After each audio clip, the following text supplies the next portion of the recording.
ਬਿਸਮਿਲ੍ਲਾਹਿਰਰਹਿਮਾਨਿਰਰਹੀਮ ਤੇ अस्सलाम वालेकुम। 6 ਅਪ੍ਰੈਲ ਪਾਕਿਸਤਾਨ ਦੇ ਵਿੱਚ ਪੀਰ ਦੀ ਸ਼ਾਮ ਤੇ ਅੱਜ ਦੇ ਪੰਜਾਬੀ ਵੀਲੌਗ 'ਚ ਚੜ੍ਹਦੇ ਤੇ ਲਹਿੰਦੇ ਪੰਜਾਬ ਦੇ ਸੱਜਣਾ ਤੇ ਮਿੱਤਰਾਂ, ਭੈਣਾਂ ਤੇ ਭਰਾਵਾਂ, ਮਾਵਾਂ ਤੇ ਬਜ਼ੁਰਗਾਂ ਨੂੰ ਜੀ ਆਇਆਂ। ਸਭ ਤੋਂ ਪਹਿਲੇ ਆਸਿਮ ਮੁਨੀਰਸ ਡਿਫੈਕਟੋ ਫਾਰਮ 47 ਮਿਲਟਰੀ ਰਾਜ ਡੇ 128। ਹੁਣ ਚੱਲਨੇ ਅੱਜ ਦੀਆਂ ਗੂੜੀਆਂ ਨਿੱਗੀਆਂ ਤੇ ਸੰਘਣੀਆਂ ਖਬਰਾਂ ਵਾਲੇ ਪਾਸੇ। ਪਹਿਲੀ ਖਬਰ ਜਿਹੜੀ ਮੈਂ ਤੁਹਾਡੇ ਸਾਹਮਣੇ ਰੱਖਣੀ ਹੈ, ਉੱਥੋਂ ਤੁਹਾਨੂੰ ਅੰਦਾਜ਼ਾ ਹੋਏਗਾ ਕਿ ਸਾਡੇ ਲਈ ਕੈਸੇ ਹੀਰੇ ਚੁਣ ਕੇ ਫੀਲਡ ਮਾਰਸ਼ਲ ਸਾਹਿਬ ਨੇ ਮੈਦਾਨ 'ਚ ਉਤਾਰੇ ਨੇ। ਇਹ ਸੈਨੇਟਰ ਅਫਨਾਨੁੱਲਾ ਸਾਹਿਬ ਨੇ, ਸੈਨੇਟਰ ਮੁਸ਼ਾਹਿਦੁੱਲਾ ਸਾਹਿਬ ਦੇ ਸਾਹਿਬਜ਼ਾਦੇ ਨੇ, ਅੱਲਾ ਉਹਨਾਂ ਨੂੰ ਗਰੀਕੇ ਰਹਿਮਤ ਕਰੇ। ਇਹ ਫਰਮਾ ਰਹੇ ਨੇ ਕਿ ਪੈਟਰੋਲ ਦੀ ਕੀਮਤ ਅਸੀਂ ਇਸ ਲਈ ਨਹੀਂ ਵਧਾ ਰਹੇ ਕਿ ਬਾਹਰ ਆਲਮੀ ਮੰਡੀ ਦੇ ਵਿੱਚ ਤੇਲ ਦੀ ਕੀਮਤ ਬਹੁਤ ਵੱਧ ਗਈ ਹੈ, ਇਸ ਲਈ ਅਸੀਂ ਇਹ ਕੀਮਤਾਂ ਵਧਾ ਰਹੇ ਹਾਂ। ਸਾਰੇ ਬੰਦੇ ਪਰੇਸ਼ਾਨ ਹੋ ਗਏ ਕਿ ਬਈ ਅਸੀਂ ਤਾਂ ਇਹੀ ਸਮਝ ਰਹੇ ਸਾਂ ਕਿ ਪੂਰੀ ਦੁਨੀਆ 'ਚ ਤੇਲ ਦੀਆਂ ਕੀਮਤਾਂ ਵੱਧ ਗਈਆਂ ਨੇ, ਇਸ ਲਈ ਪਾਕਿਸਤਾਨ 'ਚ ਤੇਲ ਦੀ ਕੀਮਤ ਵਧੀ ਨਹੀਂ। ਉਹਨਾਂ ਨੇ ਇਹਦੀ ਇੱਕ ਹੋਰ ਜਸਟੀਫਿਕੇਸ਼ਨ ਦਿੱਤੀ ਔਰ ਐਸੀ ਵਜ੍ਹਾ ਦੱਸੀ ਕਿ ਜਿਹੜੀ ਸੁਣ ਕੇ ਤੁਸੀਂ ਵੀ ਹੈਰਾਨ ਹੋ ਜਾਓਗੇ। ਉਹਨਾਂ ਨੇ ਕਿਹਾ ਕਿ ਅਸੀਂ ਤੇਲ ਦੀਆਂ ਕੀਮਤਾਂ ਇਸ ਲਈ ਵਧਾ ਰਹੇ ਤਾਂ ਕਿ ਇੱਥੇ ਤੇਲ ਮਹਿੰਗਾ ਹੋਵੇ ਤੇ ਲੋਕੀ ਘੱਟ ਇਸਤੇਮਾਲ ਕਰਨ। ਜ਼ਰਾ ਸੁਣਨਾ ਜ਼ਰਾ ਦੁਬਾਰਾ, ਤਾਂ ਕਿ ਇੱਥੇ ਤੇਲ ਮਹਿੰਗਾ ਹੋਵੇ ਤੇ ਲੋਕੀ ਘੱਟ ਇਸਤੇਮਾਲ ਕਰਨ। ਉਹਨਾਂ ਕਿਹਾ ਅਸੀਂ ਤੇ ਕੀਮਤਾਂ ਇਸ ਤੋਂ ਵਧਾਉਣ ਡਏ ਹਾਂ।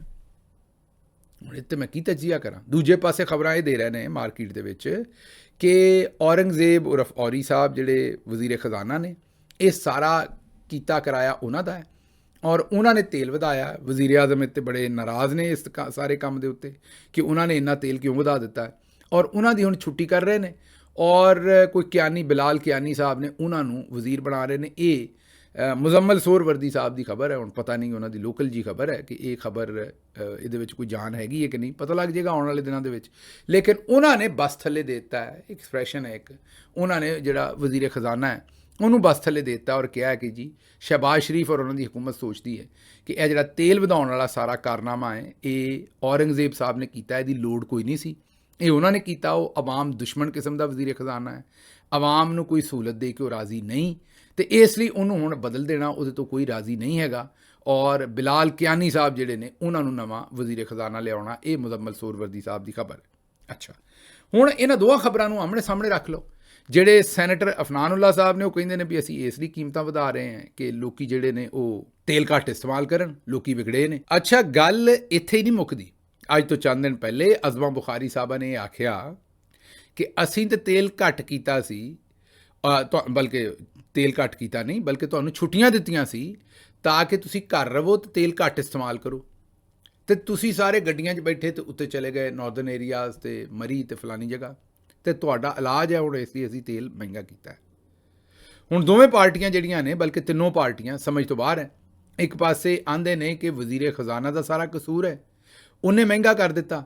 ਦੂਜੇ ਪਾਸੇ ਆਂਦੇ ਨੇ ਕਿ ਅਸੀਂ ਇਸ ਤੋਂ ਮਹਿੰਗਾ ਕੀਤਾ ਲੋਕੀ ਘੱਟ ਇਸਤੇਮਾਲ ਕਰਨ। ਤੀਜੇ ਪਾਸੇ ਆਂਦੇ ਨੇ ਅਸੀਂ ਲਾਕਡਾਊਨ ਕੀਤਾ, ਛੁੱਟੀਆਂ ਦਿੱਤੀਆਂ ਤੇ ਲੋਕੀ ਜਿਹੜੇ ਨੇ ਉਹਨਾਂ ਤੇਲ ਬਹੁਤਾ ਇਸਤੇਮਾਲ ਕੀਤਾ, ਇਸ ਲਈ ਅਸੀਂ ਛੁੱਟੀਆਂ ਬੰਦ ਕਰ ਦਿੱਤੀਆਂ ਨੇ, ਸਕੂਲ ਖੋਲ੍ਹ ਦਿੱਤੇ ਨੇ।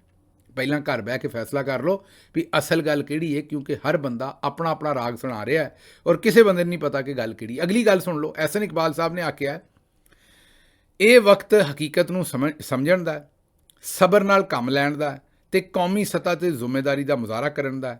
ਮੁਸ਼ਕਿਲ ਵਕਤ ਕੌਮਾਂ 'ਤੇ ਆਉਂਦੇ ਨੇ ਤੇ ਕੌਮਾਂ ਦੇ ਇਮਤਿਹਾਨ ਵੀ ਲੈਂਦੇ ਨੇ, ਕੌਮ ਨੂੰ ਇਮਤਿਹਾਨ ਦੇਣਾ ਚਾਹੀਦਾ। ਇਹ ਐਹਸਨ ਇਕਬਾਲ ਸਾਹਿਬ ਦੀ ਗੱਲਬਾਤ ਹੈ। ਅੱਛਾ, ਗੱਲ ਫਿਰ ਉੱਥੇ ਹੀ ਆ ਗਈ ਕਿ ਇਹ ਮੈਨੂੰ ਦੱਸੋ, ਕੌਮ ਤੇ ਜਦੋਂ ਦੀ ਜੰਮੀ ਹੈ, ਮਤਲਬ ਜਦੋਂ ਦਾ ਪਾਕਿਸਤਾਨ ਬਣਿਆ ਹੈ, ਕੌਮ ਇਮਤਿਹਾਨ 'ਚ ਹੀ ਹੈ। ਕੌਮ ਨੂੰ ਤਾਂ ਤੁਸੀਂ ਪਾਸ ਕਰਨ ਹੀ ਨਹੀਂ ਰਹੇ। ਕੌਮ ਦੀ ਤਾਂ ਸਪਲੀ ਆਈ ਜਾ ਰਹੀ ਹੈ ਤੇ ਕੌਮ ਇਮਤਿਹਾਨ ਦੇਈ ਜਾ ਰਹੀ ਹੈ। ਇਹ ਕਦੇ ਤੁਹਾਡਾ ਵੀ ਇਮਤਿਹਾਨ ਹੋਏਗਾ ਐਹਸਨ ਇਕਬਾਲ ਸਾਹਿਬ? ਇਹ ਅਸ਼ਰਾਫੀਆ ਜਿਹੜੀ ਇੱਥੋਂ ਦੀ ਹੈ, ਜਿਨ੍ਹਾਂ ਲੁੱਟਮਾਰ ਕੀਤੀ ਇਸ ਮੁਲਕ 'ਚ, ਉਹਨਾਂ ਦਾ ਵੀ ਕਦੀ ਕੋਈ ਹੋਏਗਾ ਇਮਤਿਹਾਨ, ਉਹਨਾਂ ਦਾ ਸ਼ੁਰੂ ਹੋਏਗਾ।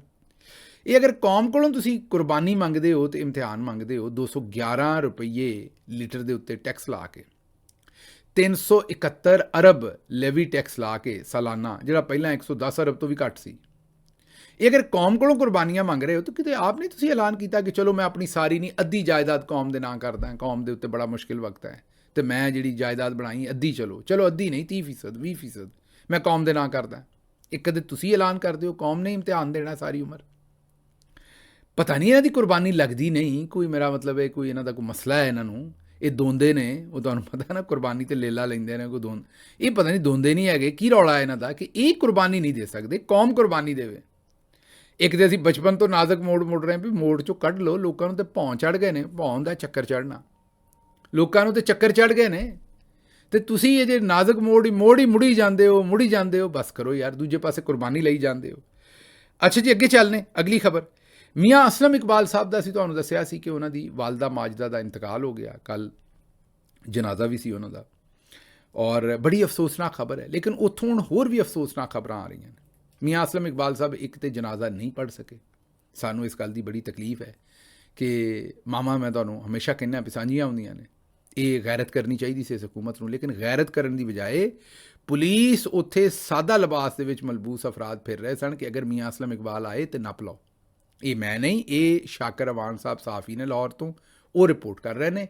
ਔਰ ਪਹਿਲਾਂ ਵੇਖੋ ਕਿ ਮੀਆਂ ਅਸਲਮ ਇਕਬਾਲ ਸਾਹਿਬ ਦੀ ਵਾਲਦਾ ਜਿਹੜੇ ਸਨ ਹਸਪੀਟਲ ਦੇ ਵਿੱਚ ਐਡਮਿਟ ਸਨ।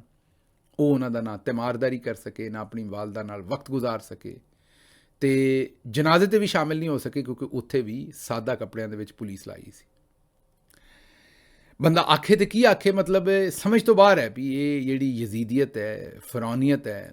ਤਾਂ ਮਾਵਾਂ ਨੂੰ ਹੀ, ਮੇਰਾ ਜਨਾਜ਼ੇ ਜਿਹੜੇ ਜਾਂ ਮਾਵਾਂ ਨੇ ਉਹਨਾਂ ਨੂੰ ਵੀ ਕੋਈ ਮਾਫੀ ਨਹੀਂ ਹੈ। ਤੇ ਉਸ ਤੋਂ ਬਾਅਦ ਜਿਹੜੇ ਆਵਾਮ ਹੈ ਉਹ ਕਈ ਵਾਰੀ ਸਮਝਦੀ ਨਹੀਂ ਵੀ ਕਿੱਡੀ ਵੱਡੀ ਕੁਰਬਾਨੀ ਜਿਹੜੀ ਹੈ ਇਸ ਕੌਜ਼ ਦੇ ਉੱਤੇ ਜਿਹੜੇ ਲੋਕ ਖਲੋਤੇ ਨੇ ਉਹਨਾਂ ਨੂੰ ਦੇਣੀ ਪੈ ਰਹੀ ਹੈ। ਬਾਹਰ ਲੱਗੇ ਚੱਲਨੇ।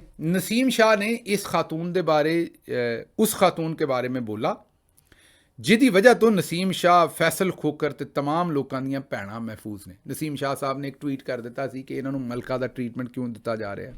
ਉਹ ਟਵੀਟ ਉਹਨਾਂ ਨੂੰ 2 ਕਰੋੜ ਰੁਪਏ 'ਚ ਪਿਆ, ਯਾਦ ਹੋਏਗਾ ਤੁਹਾਨੂੰ। ਹੁਣ फैसल खोखर सूबाई वज़ीर खेल ने, उन्होंने कहा है कि नसीम शाह ने उस खातून के बारे में बोला जिहदी वजह तो अज नसीम शाह, फैसल खोखर ते तमाम लोगों ਦੀਆਂ ਭੈਣਾਂ महफूज ने। मोहसिन नकवी ने बड़ा लचक का मुजाहरा किया। अगर मैं हुंदा तो होर सख्त सज़ा दिंदा 2 करोड़ तो भी। ये क्रिकेट टीम दे विच रहन दा हकदार ही नहीं। ये हुण सूबाई वज़ीर खेल ये बयान दे रहा है। नसीम शाह अपनी जुबान ते कंट्रोल करे, अगर उन्हें कंट्रोल ना किया तो क्रिकेट टीम दे विच नहीं रहन दिता जाएगा। गल वध गई ना। ये माफिया, जिस तरह माफिया है ना, वो कहती है कि साढ़े वाल तुसी सवाल भी, इन्होंने अवामी अहुदे लैने ने भी, या तो तुहाडे माँ प्यो ने पाकिस्तान बनाया ना, तुसी डिकटेटर हो इत्थों दे, तो फिर तो समझ आ गई बादशाह सलामत हो तुहाडे मुल्क 'च कोई रहन डिया जिहड़ा तुसी बनाया। ये तुसी नहीं सी बनाया मुल्क, ये पाकिस्तान की आवाम ने मुल्क बनाया। तुसी उन्हां दे वोट लैके आउंदे हो, तुसी जिहड़े हो ये कोई बादशाह या राणियां इत्थे नहीं कि तुसी लोकां नूं इहो जिहियां धमकियां लाओ भी तुहाडे बारे कोई सवाल नहीं पुछ सकदा। बस 100 बंदे ने हुण रोज़ वीडियो करते हैं, फॉर एग्जाम्पल बुरा भला भी कहते हैं। हुण मैं तक सोचां कि कल नूं हुकूमत आएगी, फलाने को बदला लैना, फलाने मैं बादशाह होवांगा, असीं मतलब साडी हुकूमत आएगी तो असीं बादशाह बन जाएंगे भी बदला लैना लोकां नहीं। जदों तुसीं अवामी जिंदगी चाहुंदे हो तो तुहाडे 'च थोड़ी बर्दाश्त भी होनी चाहिए। तुसीं फिर गल जरन दी भी तुहाडे 'च बर्दाश्त होनी चाहिए, वरना ना आओ। ये पता नहीं किहो जे मतलब कौन लोग ने, किड्डे के बेशरम ने, इन्होंने इस गल की समझ ही नहीं कि आवाम नूं धमकियां दिंदे ने दिन रात। हुण नसीम शाह जिहड़ा है वो उहदे बड़े सारे परस्तार ने, फैन ने उहदे। ये हुण मैनूं नहीं पता फैसल खोकर कौन है मुंडा, लेकिन ये मेरा ख्याल हो जिहड़े लाहौर के खोकर बरादरान ने उन्हां दा पुत्तर होएगा, सैफुल मलूक वगैरह जिहड़े उत्थे ने, उन्हां दा बेटा होएगा, साहबजादा होएगा, या शायद होर किसी फैमिली 'च होवे। लेकिन मेरा इन्हां नूं मशवरा यही होएगा भी नहीं पुत्तर, इस तरह नहीं करीदा वीर मेरेआ, इस तरह नहीं करीदा। ये जे तुहानूं इकतदार लभ गया है तो तुसी कोई मेरा वो भी 17 सीटां दे उत्ते तो कोई थोड़ा जिहा ख्याल करो। ये आउणी जानी शै, कल नूं चले जाना है। ये तुसी तो बिल्कुल ही फरौन ही बनते जा रहे जे सारे। अगे चलते हैं जी। कराची दे विच पाकिस्तान तहरीक इंसाफ ने एक मुजाहरा किया तेल दीयां कीमतां वधण ते, लाहौर च भी किया। पहलां कराची दा सुन लो कि उत्ते खवातीन दे उत्ते लाठीचार्ज किया, PTI दीयां जिहड़ियां कारकुन सन, वर्कर सन, उन्हां ते तशद्दद किया। लेकिन तुसी ये देख लो भी चौधरी निज़ामुद्दीन दी परफॉर्मेंस हर जगह ते इक्को ही है। कराची भी वही काम होया तो लाहौर दे विच FIR दे दी ਜਿਹੜੇ बाहर निकले उन्होंने उत्ते। मतलब तेल भी महंगा करना, मारना भी है लोगों को, तो रोन भी नहीं देना। ये इस गवर्नमेंट की जी पॉलिसी है। ये तुहाडे सामने। अगे सुन लो जी। पेट्रोलियम मसनूआत दीयां कीमतां दे इजाफे तो बाद महंगाई का तूफान। लाहौर के मुख्तलिफ इलाकों तंदूर मालकान ने रोटी की कीमत खुद ब खुद ही 15 तो 16 रुपये तो वधा के 20 रुपये कर दी। बेकरी आइटम्स जिहड़ियां ने मुख्तलिफ ब्रांड्स दे वो भी 10 तो 20 रुपये अज खुद इजाफा हो गया। घ्यो दीयां कीमतां जिहड़ियां ने उन्हां 'च भी इजाफा। 16 किलो का घ्यो का जिहड़ा कनस्तर है ਉਹਦੇ ਹੁਣ ਜਿਹੜੀ ਕੀਮਤ ਹੈ ਉਹ 250 ਰੁਪਏ ਮਜ਼ੀਦ ਉਹਦੇ 'ਚ ਇਜ਼ਾਫਾ ਹੋ ਗਿਆ। ਹੁਣ ਪਾ ਲਓ ਘਿਓ ਤੁਸੀਂ, ਮੇਰਾ ਮਤਲਬ ਕਹਿਣ ਦਾ ਹੈ ਕਿ ਉਹ ਜ਼ਾਹਿਰ ਹੈ ਤੇਲ ਵਧਿਆ, ਉਹਨਾਂ ਕਿਹਾ ਜੀ ਟਰਾਂਸਪੋਰਟੇਸ਼ਨ ਦੀ ਵਜ੍ਹਾ ਤੋਂ ਹਰ ਸ਼ੈ ਵਧਾਣੀ ਹੈ। ਅੱਛਾ, ਇੱਕ ਤਾਂ ਜੈਨੂਅਨਲੀ ਵੱਧਦਾ, ਇੱਕ ਸਾਡੇ ਲੋਕ ਤੁਹਾਨੂੰ ਪਤਾ ਹੈ ਥੋੜ੍ਹਾ ਜਿਹਾ ਫਿਰ ਹਰ ਮਾਮਲੇ ਦਾ ਫਾਇਦਾ ਵੀ ਉਠਾਉਂਦੇ ਨੇ। ਹੁਣ ਅਗਰ ਉਹ ਜਿਹੜਾ ਇਹ ਤੇਲ ਵਧਣਾ 50 ਰੁਪਏ ਬਣਦਾ ਹੋਵੇ ਉਹਨਾਂ 250 ਵਧਾ ਦਿੱਤਾ ਹੈ, ਜਾਂ 150 ਬਣਦਾ ਹੋਵੇ ਉਹਨਾਂ 250 ਵਧਾ ਦਿੱਤਾ ਹੈ।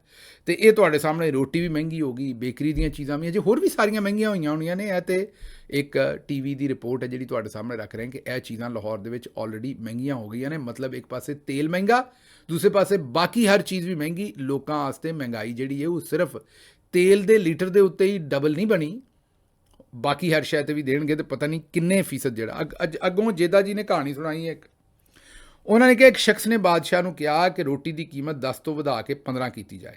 ਬਾਦਸ਼ਾਹ ਨੇ ਕਿਹਾ ਨਹੀਂ 30 ਰੁਪਏ ਕਰੋ। ਉਹਨੇ 30 ਰੁਪਏ ਕਰ ਦਿੱਤੀ। ਆਵਾਮ ਨੇ ਸ਼ੋਰ ਮਚਾਇਆ। ਬਾਦਸ਼ਾਹ ਨੇ ਹੁਕਮ ਦਿੱਤਾ ਕੀਮਤ 20 ਰੁਪਏ ਕਰ ਦਿੱਤੀ ਜਾਏ।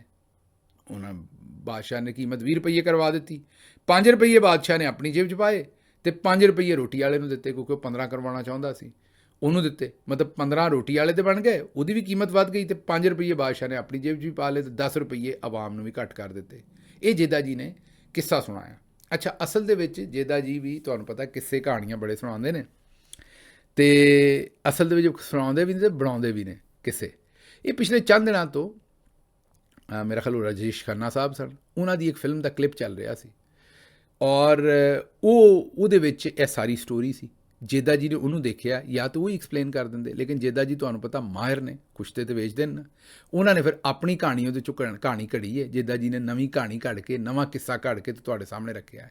ਲੇਕਿਨ ਮਕਸਦ ਉਹੀ ਹੈ, ਜਿਹੜਾ ਉਹ ਫਿਲਮ ਦਾ ਕਲਿੱਪ ਚੱਲ ਰਿਹਾ ਸੀ, ਗੱਲ ਉਹੀ ਸੁਣਾਈ ਹੈ ਸਾਰੀ। ਲੇਕਿਨ ਜ਼ਰਾ ਉਹ ਜਿਹੜਾ ਜਿਸ ਤਰ੍ਹਾਂ ਆਪਣੇ ਕਾਲਮ ਦੇ ਵਿੱਚ ਵੀ, ਮਤਲਬ ਇਹ ਉਹਨਾਂ ਦੀ ਮਹਾਰਤ ਹੀ ਹੈ, ਮੈਂ ਕੋਈ ਕ੍ਰਿਟਿਸਿਜ਼ਮ ਨਹੀਂ ਉਹਨਾਂ 'ਤੇ ਕਰ ਰਿਹਾ, ਲੇਕਿਨ ਉਹਨਾਂ ਨੇ ਕਿੱਸਾ ਗੋਈ ਆਪਣੀ ਕੀਤੀ ਹੈ। ਆਪਣੀ ਕਹਾਣੀ ਉਹਨਾਂ ਨੇ ਇਹਦੇ 'ਚੋਂ ਕੱਢ ਕੇ ਅਤੇ ਆਪਣੇ ਹਿਸਾਬ ਨਾਲ ਵਿੱਚ ਬਾਦਸ਼ਾਹ ਪਾਤਾ। ਉਹਨਾਂ ਨੂੰ ਬਾਦਸ਼ਾਹ ਪਾਉਣ ਦਾ ਬਹੁਤ ਸ਼ੌਕ ਹੈ ਹਰ ਚੀਜ਼ ਦੇ ਵਿੱਚ, ਅਤੇ ਉਹਨਾਂ ਨੇ ਵਿੱਚ ਇਹਦੇ 'ਚ ਬਾਦਸ਼ਾਹ ਜਿਹੜਾ ਨਾ ਉਹ ਸੁੱਟਿਆ, ਪੱਤਾ ਜਿਵੇਂ ਸੁੱਟੀ ਦਾ ਬਾਦਸ਼ਾਹ ਦਾ ਉਹ ਸੁੱਟਿਆ। ਮੇਰੀ 1000 ਰੁਪਏ ਦੀ ਦਿਹਾੜੀ ਹੈ, ਰੋਜ਼ਾਨਾ 27 ਕਿਲੋਮੀਟਰ ਸਫ਼ਰ ਕਰਦਾ, ਇੰਨਾ ਮਹਿੰਗਾ ਪੈਟਰੋਲ ਮੈਂ ਕਿੱਥੋਂ ਖਾਵਾਂ ਜਾਂ ਬਾਈਕ ਚਲਾਵਾਂ, ਇਹ ਇੱਕ ਸ਼ਹਿਰੀ ਕਹਿ ਰਿਹਾ। ਹੁਣ ਇਹ 1000 ਰੁਪਈਆ ਜਿਹੜਾ ਹੈ ਇਹ ਵੀ ਕਿਸੇ ਵੱਡੇ ਸ਼ਹਿਰ ਜਾਂ ਕਿਸੇ ਜਗ੍ਹਾ 'ਤੇ ਹੋਏਗਾ ਜਵਾਨ, ਮੈਂ ਇਹ ਨਹੀਂ ਕਹਿ ਰਿਹਾ ਬਹੁਤ ਜ਼ਿਆਦਾ, ਲੇਕਿਨ ਵੈਸੇ ਦੱਸਣ ਲਈ ਬਹੁਤ ਸਾਰੀ ਜਗ੍ਹਾ 'ਤੇ 600-700 ਰੁਪਈਆ ਦਿਹਾੜੀ ਹੈ। ਹੁਣ ਅਗਰ ਲੀਟਰ ਤੇਲ ਦਾ ਵੀ ਉਹਨੇ ਫੂਕਣਾ ਹੈ 600-700 ਵਾਲੇ ਨੇ ਵੀ ਕਿਤੇ ਜਾਣ 'ਤੇ ਆਉਣ 'ਤੇ ਆਪ ਤੁਸੀਂ ਮੈਨੂੰ ਇਹ ਦੱਸੋ ਉਹ ਕਿੱਥੋਂ ਖਾਏਗਾ? ਜੋ ਇਸ ਵੇਲੇ ਸੂਰਤ ਹਾਲ ਹੈ, 350-400 ਰੁਪਈਏ ਦਾ ਤੇਲ ਪਵਾਏਗਾ ਅਤੇ ਕਿੱਥੋਂ ਖਾਏਗਾ ਉਸ ਤੋਂ ਬਾਅਦ, ਅਗਰ 600-700 ਦੀ ਉਹਦੀ ਦਿਹਾੜੀ ਹੈ। ਲੋਕੀ ਰੋਣ ਤੇ ਸੱਚਾ ਡਏ ਨੇ, ਲੇਕਿਨ ਇਹਨਾਂ ਦੇ ਵਜ਼ੀਰ, ਇਹਨਾਂ ਦੇ ਸੈਨੇਟਰ ਕਹਿੰਦੇ ਨੇ ਅਸੀਂ ਜਾਣ ਕੇ ਵਧਾਇਆ।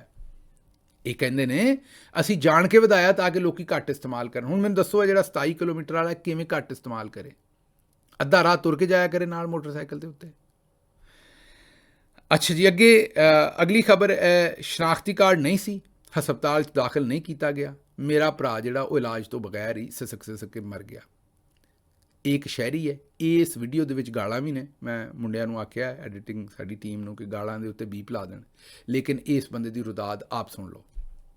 ਆਪਣਾ ਭਾਈ ਐਮਰਜੈਂਸੀ ਵਾਰਡ 'ਚ ਲੈ ਜਾਂਦਾ, ਉਹ ਜਿਹੜਾ ਬੈਠਾ ਉਹ ਦਾੜੀ ਵਾਲਾ, ਉਹਨੇ ਕਿਹਾ ਪਹਿਲਾਂ ਬਣਵਾਓ ਆਪਣੀ ਪਰਚੀ, ਸ਼ਨਾਖਤੀ ਕਾਰਡ ਨੰਬਰ ਤੁਹਾਨੂੰ ਯਾਦ ਨਹੀਂ ਸੀਗਾ, ਸ਼ਨਾਖਤੀ ਕਾਰਡ ਲੈ ਕੇ ਨਹੀਂ ਆਉਂਦਾ। ਮੇਰਾ ਜਿੰਨੇ ਜ਼ਿਕਰ ਪਰਚੀ ਨਹੀਂ ਬਣੂਗੀ ਉਹਨਾਂ ਜ਼ਿਕਰ ਤੁਹਾਨੂੰ ਇੱਥੇ ਦਾਖਲ ਨਹੀਂ ਕਰਨਾ।